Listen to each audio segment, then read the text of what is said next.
However, let me clarify that 90% of the people in CIA are good people trapped in a bad system, and there are at least 7 CIAs, okay?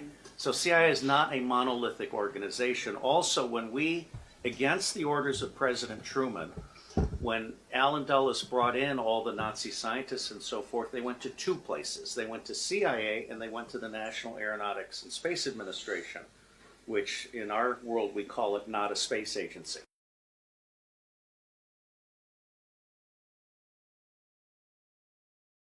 And as Kathy O'Brien has said so clearly, that's where the bulk of the mind control has been done.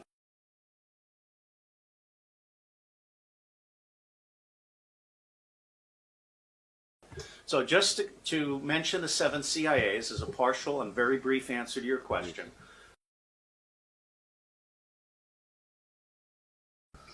When Allen Dulles brought in all the Nazi scientists and so forth, they went to 2 places. They went to CIA and they went to the National Aeronautics and Space Administration, which in our world we call it not a space agency. And as Kathy